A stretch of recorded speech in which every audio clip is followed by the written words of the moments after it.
Hello, my name's Chelsea, and for my final project and famous figure, I opted to go for Winston Churchill. More specifically, how he navigated politics, his military service, and artistry through his abnormality. Now, specifically, why Churchill? He was born November 30th, 1874, and he wore many different hats, including serving as the English Prime Minister, authoring multiple literary works, and composing numerous paintings during his lifetime and career. His career in particular spanned from 1900 to 1964, up until his death, and he held many positions like Press of the Board of Trade, Home Secretary, and even served as Prime Minister 2 different periods, also serving both in World War I and World War II. I selected Winston Churchill specifically because I felt like he was such a well-rounded person, and there were many different aspects of both his personal and public and social life that I could investigate as far as mental illness was concerned. Moving into biological factors. Much of Churchill's medical history is assumed based on piecing together different literary works throughout his time. There wasn't really any one document or piece of evidence that I could look at and really pull a lot of information from. A lot of it was combined looking at different letters from both his wife and his doctor and other third-party accounts.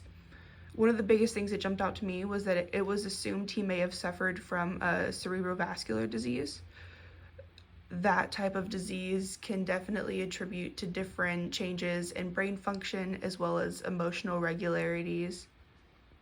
While there isn't any one piece of work that would 100% confirm this type of disease or diagnosis for him, something of this sort would point in the right direction of his different mood swings and what ultimately leads me to his possible bipolar II diagnosis.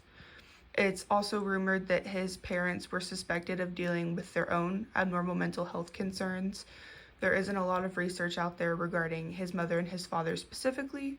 However, his mother and his father are spoken about in passing a lot throughout the different works that Churchill is featured in, and they were rumored to have dealt with their own personal mood swings and difficulties regulating their emotions. Socially, Churchill was born into quite a political and socially busy and involved family.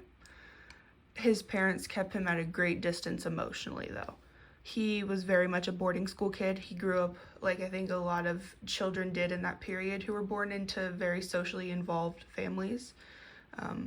He grew up in the boarding school setting. He was raised by essentially somebody other than his parents, like a nanny.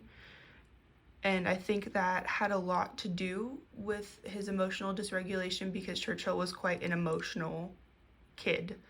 He was known for his sensitivity. He was known for being very keen, yet he still performed very poorly in school.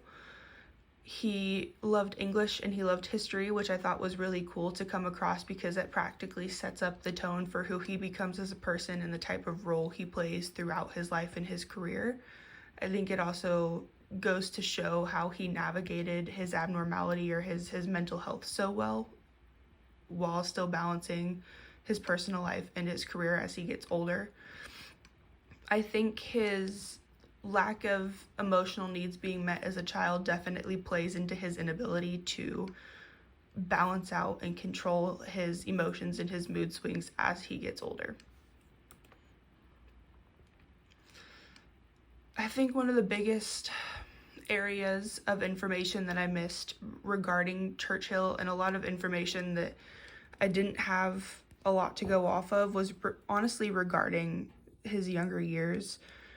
Kind of from his birth to his up until his young adult age.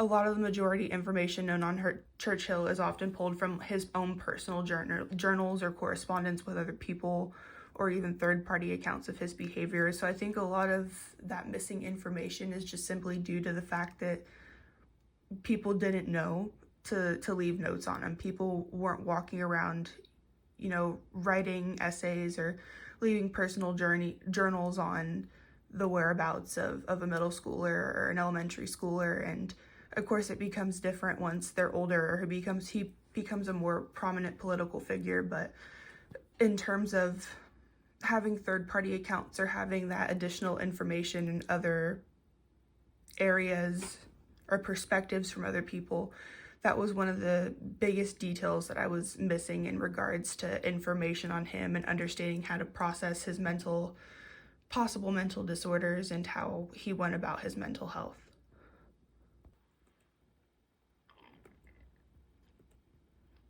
Now moving into DSM-5 criteria and kind of the more modern day application of what he may have been experiencing, there was one piece of work in particular that I came across that absolutely made me stop and really think. And it was specifically an essay written by Anthony Storr, the individual I quoted here. He was a psychiatrist that wrote a paper or an essay on Churchill and his mental health in 1965. And I found his work so fascinating because it was essentially what we're doing here. It's creating a case study on Churchill and going over the different accounts and third-party tellings of Churchill and his personality and behavior, and essentially producing a possible diagnosis for him. And one of the quotes that came of Mr. Storr's essay was, "The psychiatrist who takes it upon himself to attempt a character study of an individual whom he has never met is engaged upon a project which is full of risk." And I felt this super important to apply here because it was a great reminder to remember that these figures and these individuals are not people that we can place in a clinical setting. These aren't individuals that we can actively observe and speak with and get to the root cause of their different mental health issues. And I find it very important in these types of projects to stop and remember that, because essentially what Anthony Storr did and what we're doing now for this final is kind of just speculating and piecing together different parts of puzzles to kind of get a better picture of somebody in their life and how they might have navigated abnormal mental health. And I just found it really fitting for this kind of assignment to see similar work being done even, a year or a couple years after Churchill's death. After a bit of investigating and research for this project, I best found and believed that Winston Churchill might have been suffering from bipolar type 2 disorder, most specifically because of accounts made by his wife. According to different journals and letters, Churchill presented with some of the many common